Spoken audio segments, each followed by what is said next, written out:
I'm gonna build a rocket.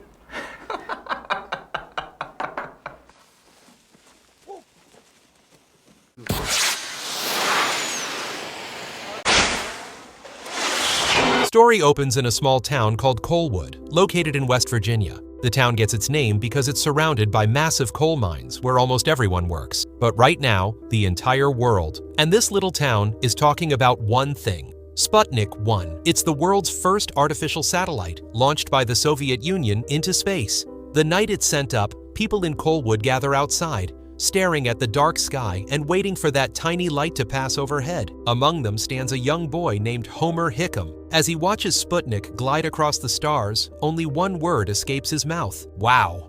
When Homer returns home, we see his family: his older brother, a talented football player chasing a sports career, and his father, John Hickam, the superintendent of the coal mine. But John wants Homer to follow in his footsteps and work in the mines too. But after seeing Sputnik, something sparks inside Homer. He tells his family he wants to build a rocket. Everyone laughs, thinking it's just a silly dream. His father tells him it'd be better to work in the mines, but deep down, Homer has made up his mind. Determined, he teams up with two of his friends to build a small rocket. Their first attempt ends in failure. The rocket doesn't fly, it just explodes. The boys are disappointed, but Homer refuses to give up. He starts studying everything he can about rockets. That's when he approaches Quentin, the smartest kid in their class who actually understands rocket science. Homer asks for his help, saying, "I want to learn everything about rocket science." Quentin eventually agrees, and together with Homer's friends, they begin working in Homer's basement, trying to build a real rocket. They don't have proper tools or equipment, just whatever scrap they can find at home. Still, they study every detail carefully, learning from books and mistakes. When they need machines to grind and weld parts, Homer goes to one of the workers from his dad's mine and asks for help. At first, the man refuses, scared he might lose his job if John finds out. But later, he decides to help the boys anyway. And with his guidance, they finally manage to build a beautifully shaped rocket and their first real step toward the stars. The next day, Homer takes the rocket structure to school. And when the principal sees it, he immediately confiscates it, saying weapons like that aren't allowed on school property. Just then, Miss Riley, Homer's teacher, steps in and lies to protect him. She tells the principal that she asked Homer to bring it to class so the students could see it. Homer and his friends were planning to enter their rocket into the county science fair. So after hearing that, the principal walks away. Until that moment, Homer and his friends had no idea what the county science fair even was. Curious, Homer goes to Miss Riley and asks her about it. She explains that it's a big event where students from all over the country submit their science projects, and whoever wins gets a college scholarship. Hearing this excites Homer, but Miss Riley gently tells him it might be too difficult for him since he's not good at math, and rocket science requires a lot of it. Still determined, the boys build another rocket. But when they launch it, the rocket doesn't fly straight, and it shoots off sideways, nearly hitting people, and ends up crashing right into John's office.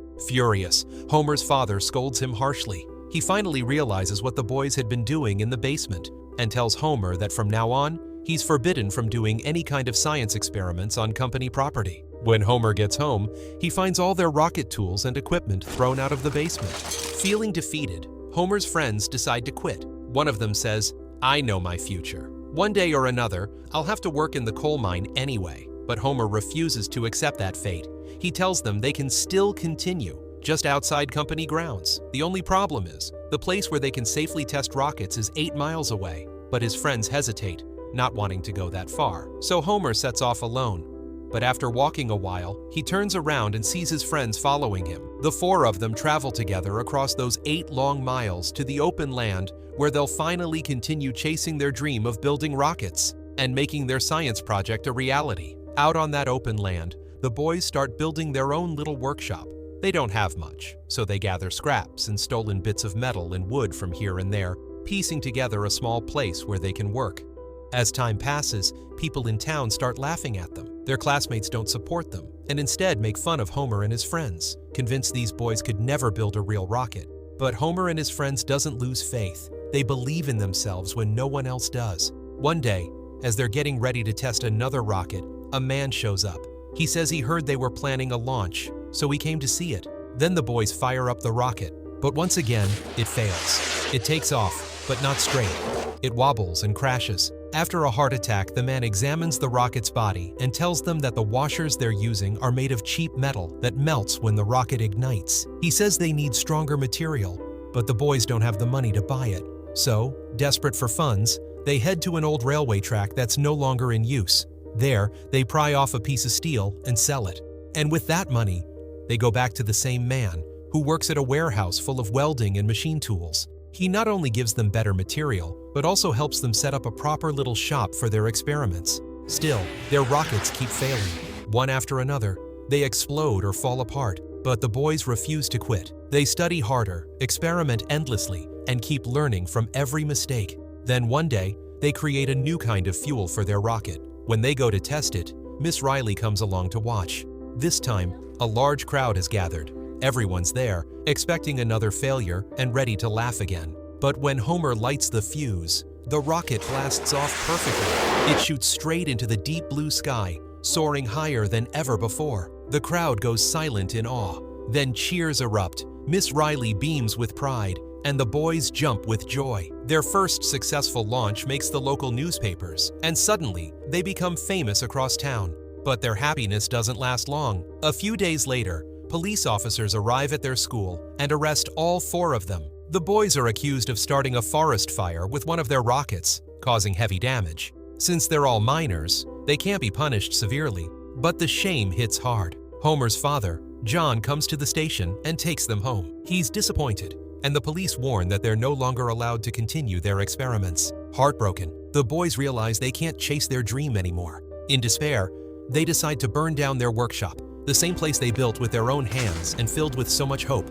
As the flames rise, they stand there watching their dreams turn to ashes, knowing there's nothing more they can do. Soon after, tragedy strikes in coal mine. There's a terrible accident happened, and one man dies, and John Hickam is badly injured. With his father unable to work, Homer has no choice but to step in and take his place in the mine.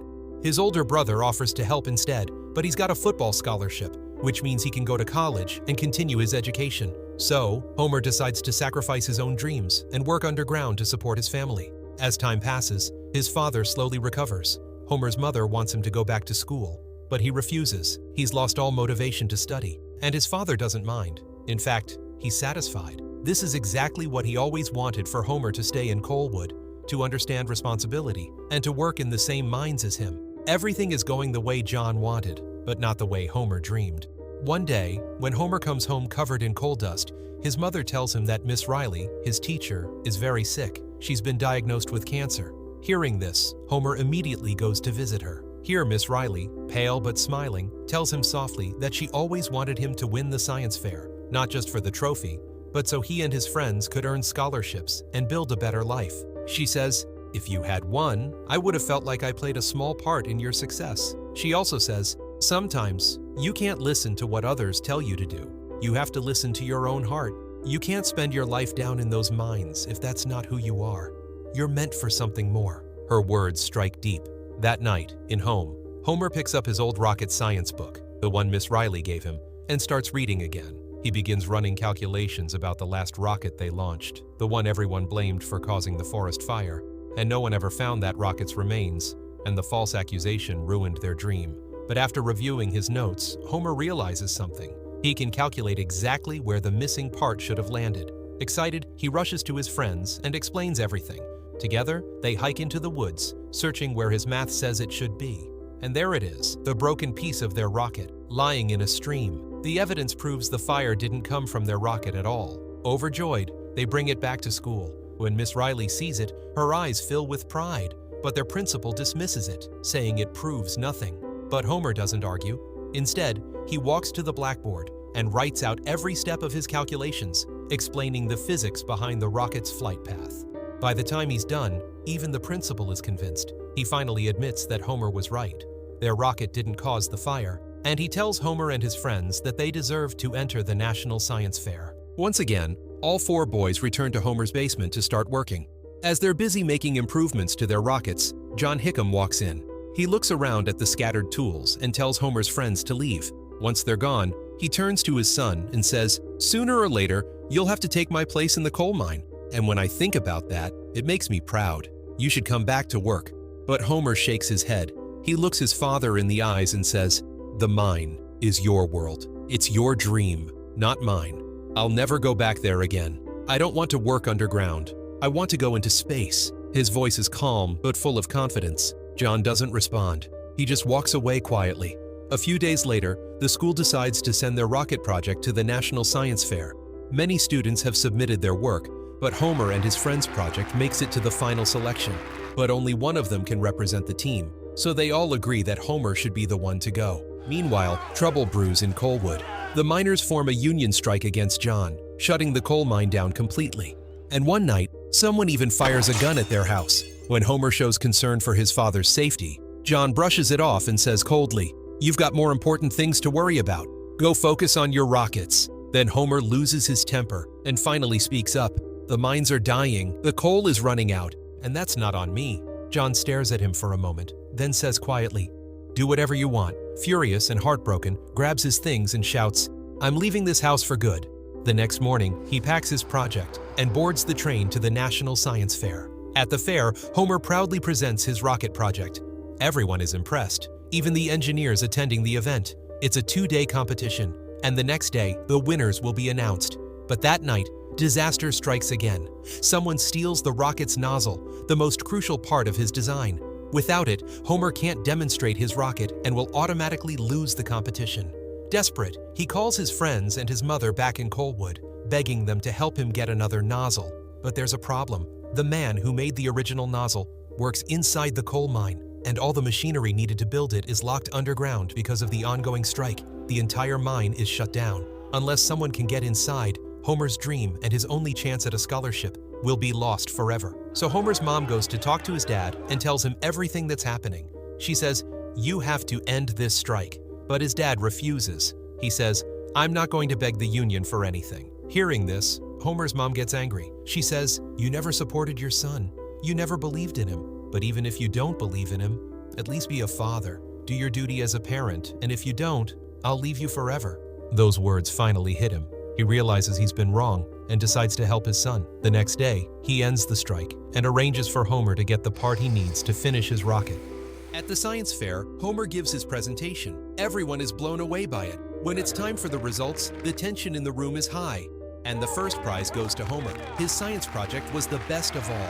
The crowd cheers. Everyone congratulates him. When he returns home, the whole town celebrates. Even the same people who once mocked him now praise him. Homer asks about Miss Riley, his teacher, and his mom tells him she's very sick. Homer visits her in the hospital and tells her that he won first place, a gold medal. Miss Riley smiles and says, "I knew you would." Soon after, Homer and his friends prepare to launch their biggest rocket ever. His dad, who had never come to any of his launches before, shows up this time, along with the entire town. They name this rocket Miss Riley, in honor of their teacher. As it launches, the rocket soars high into the sky, rising 30,000 feet, visible to everyone in town. Even Miss Riley watches it through her hospital window, smiling with pride. Homer's dad stands beside his son, puts a hand on his shoulder, and for the first time, truly feels proud. The movie ends with a look at what happened later. All 4 boys graduate from college. Quentin becomes a chemical engineer. Another friend becomes an automobile dealer and later retires as a banker. The third opens his own insurance agency. And Homer, he serves in the Vietnam War, then becomes an engineer at NASA, and even writes several books. Miss Riley, the teacher who inspired them every step of the way, passes away from cancer at the age of 31. But her legacy lives forever in the hearts of the boys she believed in.